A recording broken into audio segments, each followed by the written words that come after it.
Welcome back, and thank you for listening. My name is Adama, and this is a channeled message regarding the astral bodies and astral healing. Now, just to clarify, Marlena is the name of this channel, and Adama is the name of the being she is channeling, and I am a being who lives inside the crust of the earth in the 5th dimension. However, for more information on who exactly I am, please consult the channeling titled The Legend of Lemuria and the 5th Dimensional Earth. Now, that being said, this is part of a series of channelings, so it is in the highest and best good for one to begin with the very first channeling done, titled Adama on Ka, and progress chronologically from there. But that being said, tonight's channeling does indeed build quite heavily off of the previous channelings done on the higher faculties and sacred geometry, as well as synergy and a few other topics as well. But that being said, as always, I would like to first begin by defining our terms. So in the term the astral body, I am referring to the parts of one's Merkaba that may leave their physical form. And these two parts are the Ka and the Ba. And the Ka corresponds to the physical body, and the Ba corresponds to one's higher self. And so, as stated in previous channelings, due to the varying nature of these two energy bodies, one may find that they have different capabilities with their Ba versus their Ka. But I will get into that in a moment. And first, I would like to speak on one's ability to perceive their astral body.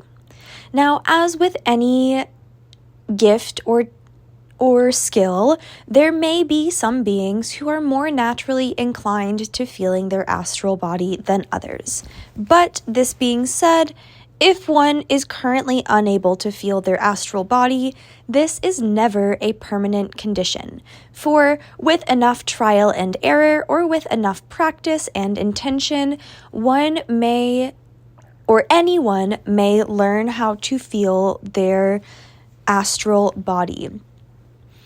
Now, whether or not they are able to manipulate their astral body, this will be a different story, for this may take more finesse and concentration and willpower, but I will get to that later.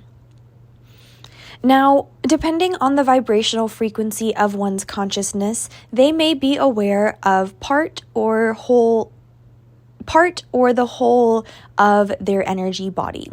So, for example, one may be aware of half of the energy body of their Ka and all of the energy body of their Ba. However, the reverse may be true as well, and one may be fully aware of their Ka body and only half aware of their Ba body. And these, shall we say, ratios of awareness may vary to infinite degrees.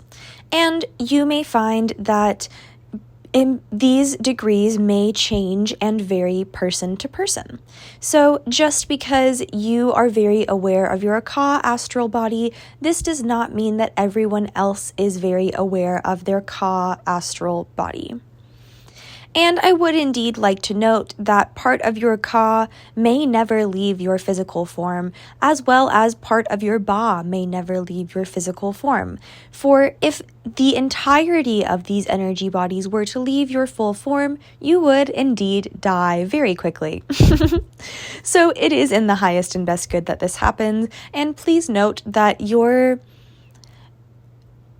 bodies, both energetic and physical, will automatically prevent you from leaving with absolutely all of your Ba and all of your Ka.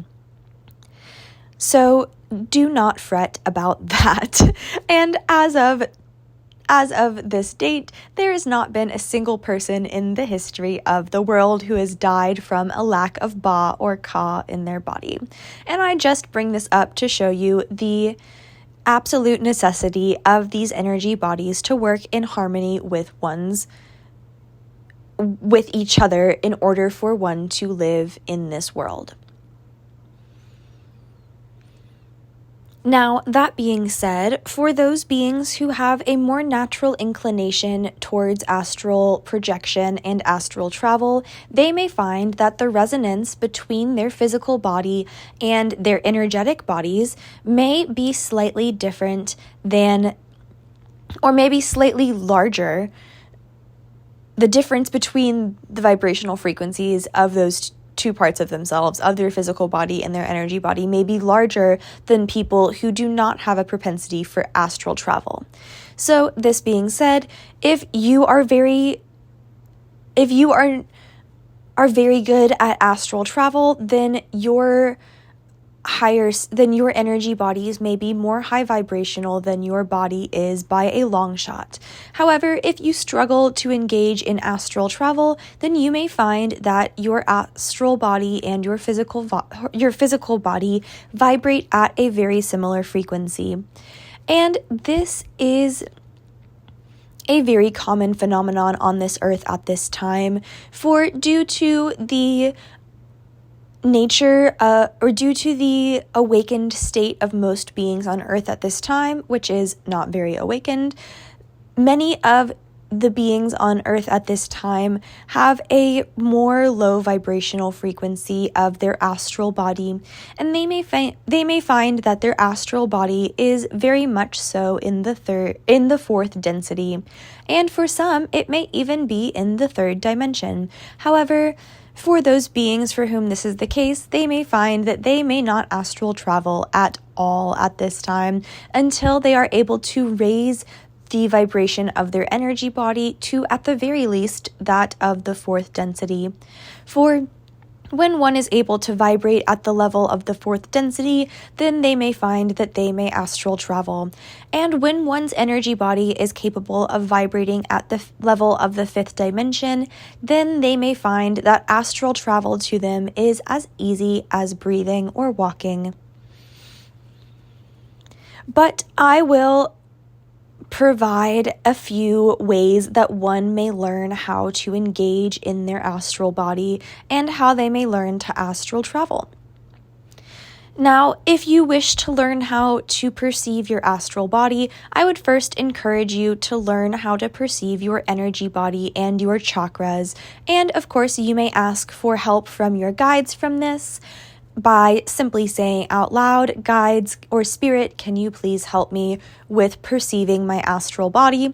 Or you may engage in a form of transcendental meditation where you simply focus on the feeling of your body until it seems that your physical form completely dissolves in your mind's eye, and what is left will be a slightly buzzing or tingling sensation most likely, and that will be your energy body. But once you are aware of this body and you are able to call upon your awareness of it at any given moment, then you may begin the process of learning astral travel. And please note that you may not remember astral travel at the beginning and for your first few attempts, so please have grace with yourself in this endeavor. But to learn how to astral travel, it is best to lay down and act like you are going to sleep, but keep your mind occupied by either thinking or playing a song or whatever it is that keeps you awake inside your mind. And once your physical body has fallen asleep, it may feel like a slight falling sensation for a few seconds, or your body may begin to go numb, and this will be the signifier that you are now ready to leave your body. Now, once you have received this signifier from your physical form that it is fully asleep and you are unable to feel it, you may then feel yourself either rising up out of your body or falling back into the earth, and falling out of your body, or rising through the crown chakra and out the top of your head, or truly the possibilities are limitless, and these are just a few examples of the way that you may visualize your astral body exiting your physical body. So, as always, if a vision comes to you that is not mentioned here, please just go with it. Now, I would also like to make a note that there are many different astral realms, and for the purposes of this channeling and the future lessons on this, we will divide these astral realms into 3 different levels. The first level is the lower astral realms, and this is anything that is in the 3rd dimension or below. And occasionally, there may be a few beings that are considered lower astral beings that are in the 4th dimension. However, they are usually towards the lower end of that bandwidth of frequency. Now, there are also the higher astral realms, which is where I personally reside in the 5th dimension. And these are all of the dimensions and densities above the 3rd dimension and the 4th density. And finally, there are the internal astral realms. And these are the astral realms that one may create inside of their own consciousness. For indeed, each being in the entirety of existence is their own creator. And so just like Source Creator created you, you may also create an entire world inside of your own consciousness. Now, I have previously referred to these worlds that one may create as mind palaces, but they have been known under many different names throughout the years. However, I personally very much so love the name Mind Palace, and it is also very resonant with beings who enjoyed watching the BBC's Sherlock. And indeed, Benedict Cumberbatch was a great Sherlock. On that we can agree on, Adama. He was a good Sherlock. But pop culture references aside, a mind palace is a great way to get in touch with your astral body as well. For in creating your mind palace, you may begin to become aware of your astral body in a much different sense, shall we say. I cannot think of a proper word for the type of different that it is, but it is indeed different. Perhaps more of an internal knowledge than an external knowledge, as astral travel is much more of an external endeavor than creating a mind palace is. Now, in addition to one creating a mind palace to enhance their perception of their astral body, one may create a mind palace to further get in touch with their guides. And in this way, you may find that this helps you further expand your awareness of the higher astral realms. For when one creates a mind palace in the inner astral realms and they allow beings of the higher astral realms to enter into their mind palace, they may find that merely the presence of these higher astral beings in their inner astral realm may have an effect of heightening or raising the vibrational frequency of one's consciousness. And so, in this way, this may be a very beneficial visualization exercise for any being who wishes to expand their consciousness in any shape or form. But I would now like to speak briefly on the capabilities of the various astral bodies. So, as I have mentioned previously, the Ka astral body corresponds to the physical form, and the Ba astral body corresponds to the higher self, or the soul form. Now, when one chooses to exit their body with their Ka, or when they choose to engage in the astral realms with their Ka, so with their physical form, or the energy body of their physical form, then they may find that they may have a much more visceral and realistic effect on reality. And in this way, they may also have an increased ability to heal beings in the third dimension or the fourth density by using their Ka body. And conversely, when one uses their Ba body, so the astral body that corresponds to their higher self, they may find that the work that they are able to do with their Ba astral body is on a much higher vibrational level, and so this work may be done on the soul level, or perhaps even higher levels than that. Now, that being said, since one has two of these astral bodies, if one is consciously aware of both their Ka astral body and their Ba astral body, then they may find that they are capable of consciously being present in two different locations at once, or in two different bodies, or on two different levels at once. And indeed, if you have ever read any sort of information from the first star seeds about how upon enlightenment a human being may embody more than one body, this is what they were referring to. For indeed, it would be almost impossible for one soul to be physically present in two bodies unless extenuating circumstances are involved. And so in this way, it is that one soul is present in the physical form and the astral form at the same time. Or even on occasion when one has proper external grounding, they may leave their body with both their Ba and their Ka at the same time. And these two astral bodies may engage in separate endeavors. However, this is a very rare occurrence, for in order for one to be able to accomplish this feat, they need to have a very, very grounded being with their physical form in the third dimension. For if they do not, they may find that they may wander quite far away from their body, and they may experience difficulty finding their way back.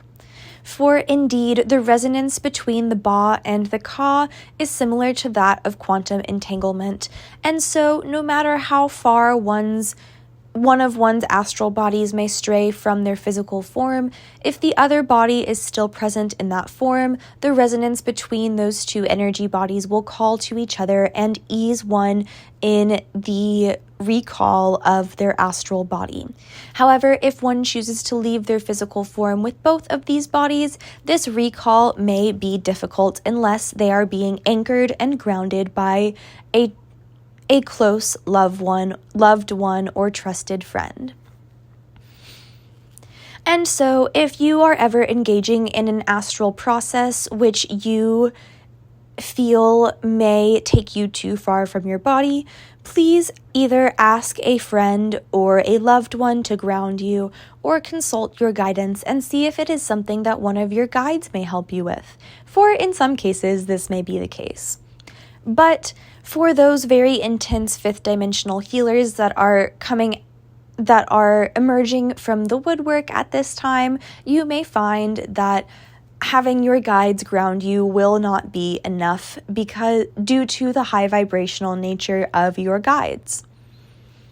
And so this is why I recommend to have a physical person there to ground you. Now, this being said, there are many different kinds of healing that may occur in the astral realm. And one of the forms of healing that may occur in the astral realm is the form of healing that we have previously spoken on, which are sending heart chakra energy to another being, or physically manipulating the energy centers of one's body to help one process trauma and release karma. So just as these endeavors may be done with somebody physically present in front of you, these healing techniques may also be performed on a being from afar by the healer astrally traveling to the client's physical body, or by the two beings meeting in the middle, shall we say, if the client is astrally inclined as well. And then the healing may occur in the astral realms. And please note that all parts of one's body are connected, so once the healing is complete and the astral body returns to the physical form, then the client may still receive the impacts of the healing that was done in the astral realm on whatever the intended level was. Which, for example, could be somatic physical, it could be neurological, it could be I am presence, it could be anything in between. Now, that being said, another kind of healing that may occur in the astral realms is the kind of healing that this channel engaged in with a friend 2 days ago. And this is the unburdening of an attached entity or an unburdened attachment, as it is called in IFS therapy work. And in these healing sessions, one may find it is best to have not only their guides present, but also a physical grounding person as well in the third dimension, for this will allow one to be fully protected from any beings that they are unburdening, accidentally attaching to themselves. So, in this way, if one has a being whom they wish to unburden, this being may be physically present with them, or they may not be, and the healing may occur just the same. However, Mother Mary is, shall we say, the queen of unburdenings, so if you ever decide that you would like to engage in an astral unburdening in this way, it is certainly recommended to call her in. And you may note that either the Archangel Chamuel or the Archangel Metatron may also come in during this endeavor as well. And so, to briefly explain this process of astrally unburdening a being, one must first remove the burden and convince the entity to go to the light with whichever guide is helping you, which in this example would be Mother Mary. And so once the being has decided that it will go to the light with Mother Mary, which, mind you, may take some convincing and sweet talking and perhaps even a bit of hoodwinking at times.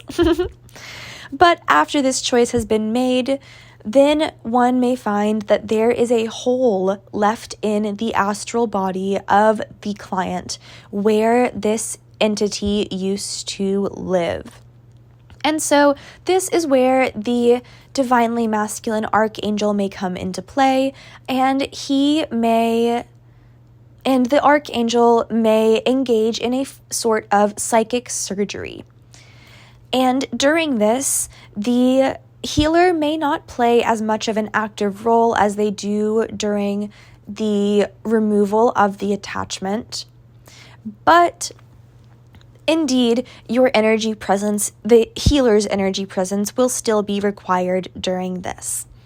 And then finally, after this psychic surgery has been completed and the hole has been closed up, then Mother Mary may come back in and fill this hole with her divine loving light and provide a sort of shield of energetic protection around the client to ensure no other burdens take the place of the unburdened entity. Now, please be aware that there may be slight variances in this, shall we say, prototype of how to engage in this work, but I simply put this out there with the trust that you and your intuition will make the right choices in determining whether or not these alterations are from a being of the highest and holiest vibrations, or if they are not. For indeed, please be aware that the more determined attached entities may try and hoodwink you into getting you to let them stay. But of course, As this channel's friend has said, these beings, these attached entities, are very much so misunderstood, and many unattached burdens or attached entities may have originally entered into the client's body with the intention of helping them.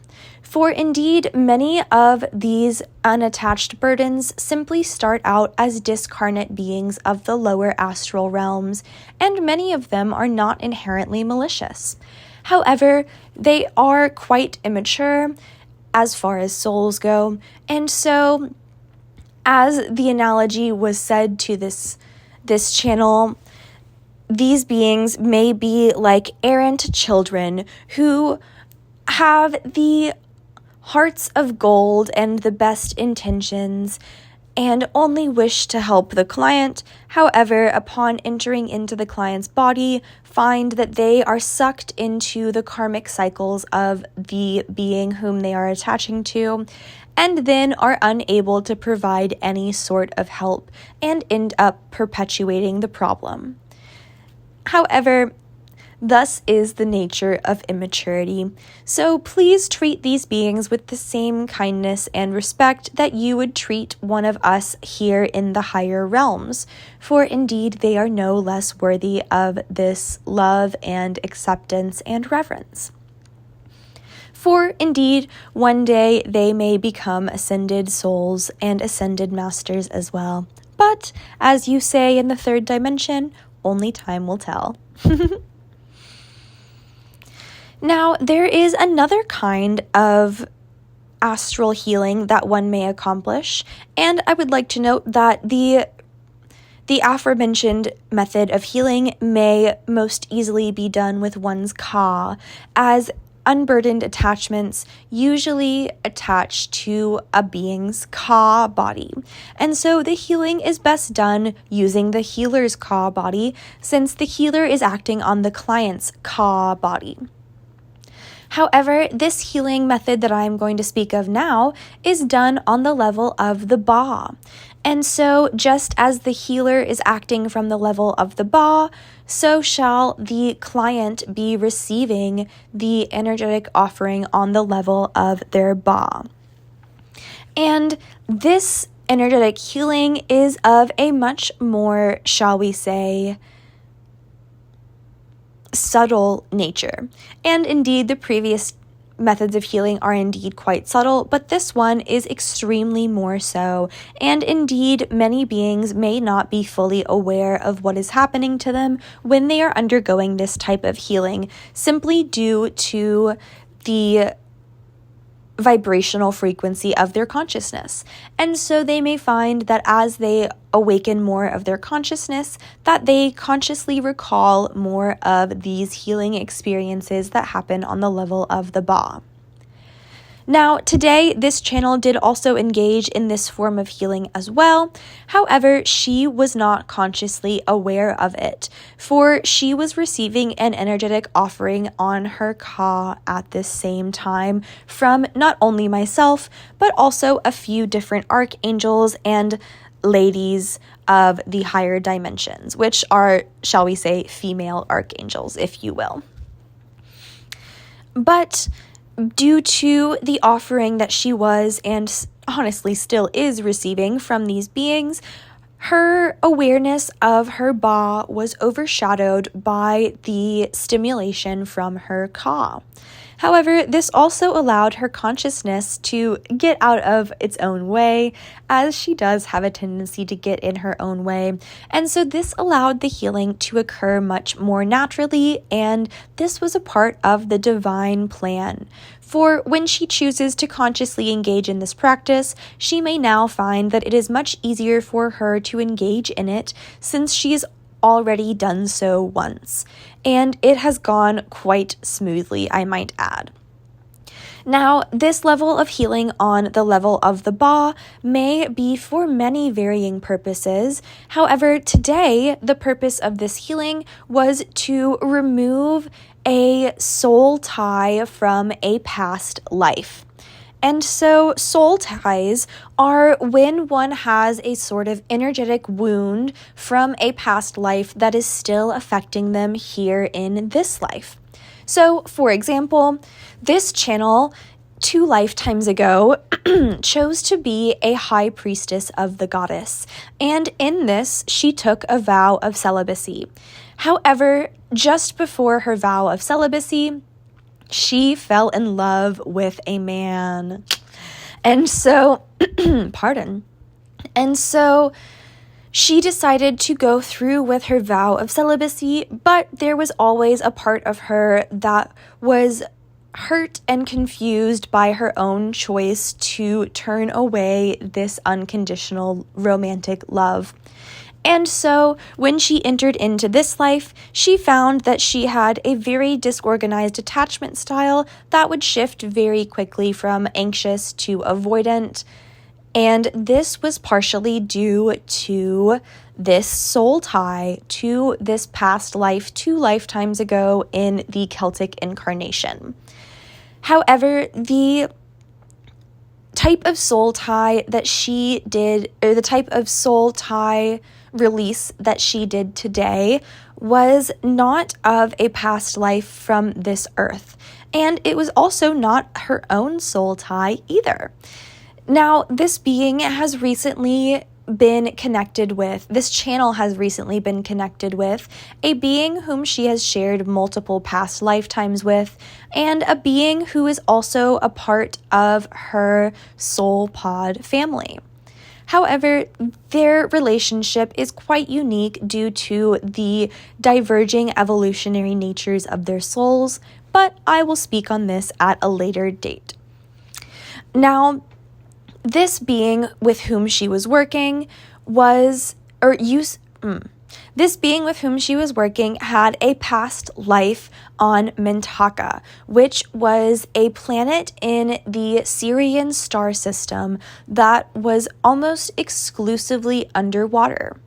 Now, the Mintakans had a very issue issue as the beings on Earth, where they had extreme difficulty locating the physical resources necessary to aid them in their life in the 3rd dimension. And so it is to our hope that, unlike the Mintakans, these beings on Earth now will be able to overcome this obstacle. However, in order for them to do this, many of the Mintakans who are incarnated on Earth at this time must first clear their own karma regarding this scenario. They must face their fears of the Earth being destroyed and let those fears go. They must trust that all will happen according to the divine plan. For many of the beings who were incarnated on Mintaka, developed a sort of, shall we say, revulsion, or in extreme cases, even a bit of a resentment towards the 3rd dimension due to its reliance on physical resources.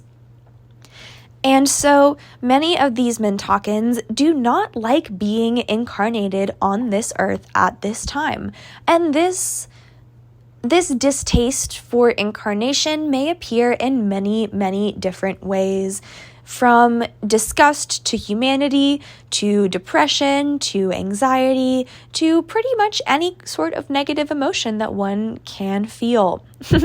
So if you believe that you are Mintakan, I strongly encourage you to face these negative emotions head on and to look them dead in the eye, feel them in their fullest, and then release them.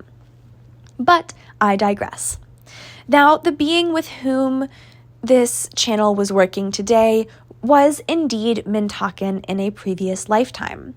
And so after her lifetimes in Mintaka, she was forced to incarnate here on Earth to rid herself of the energetic karma that she had acquired on the planet Mintaka. Now, the soul tie that these two beings worked together to release was a soul tie of the nature that I have just spoken. And for this particular being, it was manifesting in this being feeling negative emotions towards taking up physical and energetic space. For this being, indeed did have a very large form in Mintaka, and so they found that they believed that they carried much more of the brunt of the responsibility of this civilization falling in the way that it did, simply due to their larger physical form requiring more physical resources. However, this is indeed not at all the case, so it was time for this being to release this soul tie. And so that was partially what was accomplished, and indeed there was a little bit more energetic healing that was done to further anchor in the healing of this wound. Now, this was due to the fact that this soul tie had caused this being to further manifest this wound in the third dimension. And so, if left untreated, as was the case for this being for quite some time, one may find that these soul ties create a positive feedback loop, in that the more one is triggered by this soul tie, the deeper that the wound gets and the more they get triggered. So in this way, it is extremely beneficial for one to fully release all of their soul ties from past lives in order to progress down the path towards enlightenment. And this may also ease one's path of life by leaps and bounds. For many of the extremely prevalent karmic cycles that one may experience in this lifetime may indeed be from these soul ties to past lifetimes, as was the case for this channel and the being whom she was aiding today.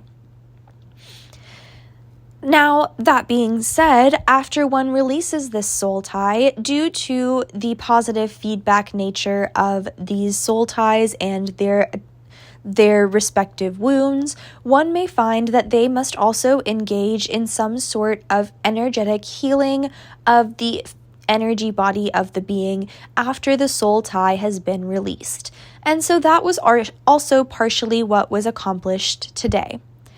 And this was accomplished in a garden in the channel's mind palace that has been specifically set up for healing. However, I would like to note that these endeavors may be accomplished in any sort of astral realm, whether they are internal or, shall we say, external of the higher and lower astral realms. But of course, there are very many other forms of astral healing, and I would like to speak on one more before we log off for this evening. And this form of astral healing is the astral healing of energy that is not incarnate. Now, when I say incarnate in this case, I mean energy that is not limited to a physical body with its own consciousness. And so in this, I am referring to all plants, animals, bugs, insects, fish, etc. And in this, I am meaning all of these beings that are not incarnate in a physical body are those such as the elements, or the earth itself, or the energy of a physical place. And so this form of energetic healing, of astral healing, is extremely important at this time due to the evolutionary nature of the earth at this time. So one may find that over the past few decades, the earth has been undergoing a sort of collective awakening, a sort of collective ascension, in which the vibrational frequency of Mother Gaia and all of her inhabitants has been slowly migrating from the third dimension into the fifth dimension through the fourth density. Now, in this, there have been pockets of fifth dimensional energy that have arisen all across the globe. And since they have arisen, these pockets of energy have been continually growing and expanding.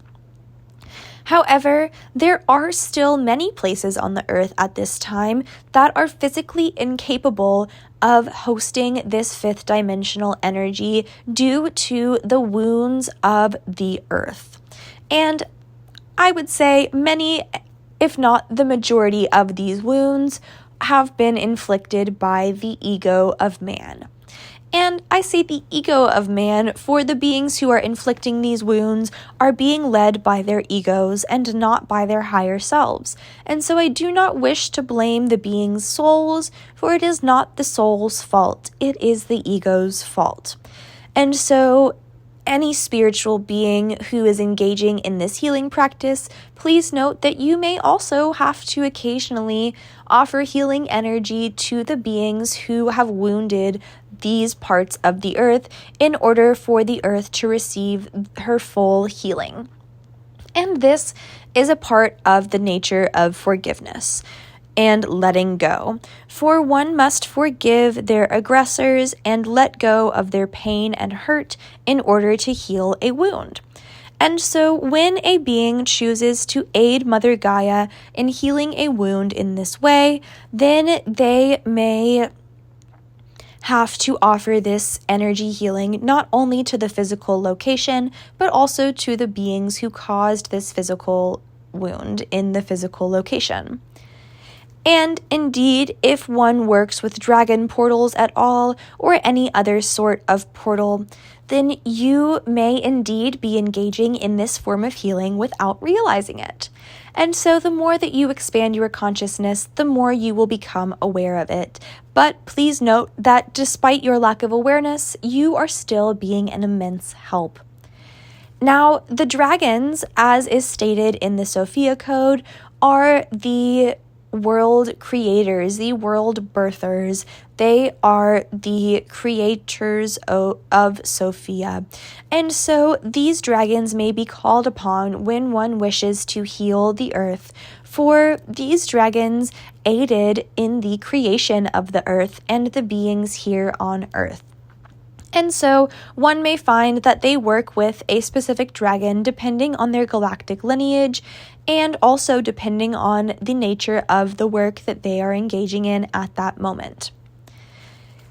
And much like the other forms of healing that I have mentioned previously, if one calls in guides such as the dragons, then they may find that the dragons may work through them, and they may not need to consciously do very much beyond trust the dragons or the higher beings that they are calling in to aid them in this process.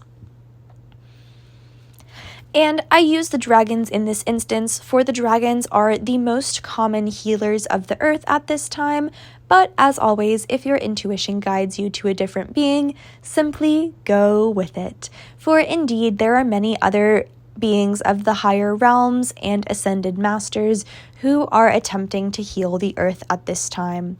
And one may also engage with the nature spirits, such as tree spirits or elementals, to help them in this endeavor as well. And if one finds that they are unable to heal a specific location, then they may ask permission from these nature spirits to provide this healing to the physical location.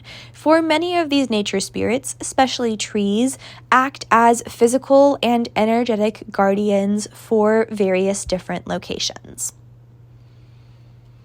And they may also act as a sort of energetic barrier that keeps the low vibrational energy of the wound of Mother Gaia contained and quarantined from the rest of the earth. And so after one has fully healed this wound and filled the empty space with fifth dimensional heart chakra energy, then they may find that they must ask the nature spirits to release their energetic bubble that they have created around the place where the wound used to be. For if they do not release this hold, they may find that the energy inside of this area short circuits and perhaps may revert back to its original state due to a lack of breathing, a lack of flow. This is sort of like the phenomenon of when you put a carbonated beverage in a bottle in the freezer, and the pressure inside of the carbonated bottle increases as the liquid freezes and then explodes. And so as the healing energy assimilates into the earth, it may increase as it resonates with the vibrational frequency of the earth, and this energy may explode and short out the energy of the entire location, much like an electrical circuit. For indeed, it is energy, just less of an electric nature. But these are perhaps the five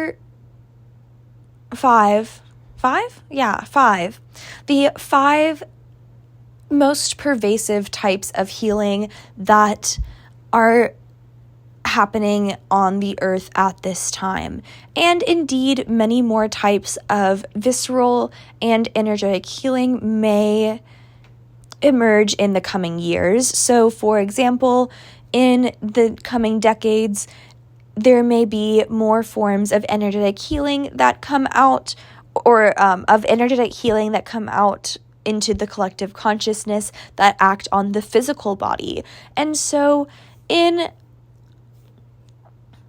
the next few years, shall we say, we hope to be the next 50 to 150 years, we in the higher realms are hoping that the beings of the third dimension will learn how to heal broken bones and other physical maladies via the use of energy healing. However, the first step in this is the use of energy healing to heal nervous system dysregulation, which will have a positive impact on mental health as well. However, I would like to note that mental health itself is not a malady in the way that there are physical maladies, for mental health is much more of a product of one's physical environment or perhaps not physical environment, but much more a product of one's consistent exposure to society. There we go. Keyword consistent exposure, as opposed to the one-off instances of physical injuries. And so in this way, I mean that the things that cause a broken bone are usually one-off incidents, like, for example, one jumps and lands in a wrong way, and then they may learn to never jump and land in that same wrong way again after that injury. However, with the more emotional injuries, one may find that these are injuries of a chronic nature that one is constantly exposed to over and over and over again. So, for example, one of these injuries could be the suppression of the divine feminine from the various major religions across the earth at this time. However, there are many other examples of both of these phenomenons, and I will speak further on both of these topics of physical healing and emotional healing in later channelings. But that is all that I have to say for this evening, and as always, it was a pleasure. Toodaloo!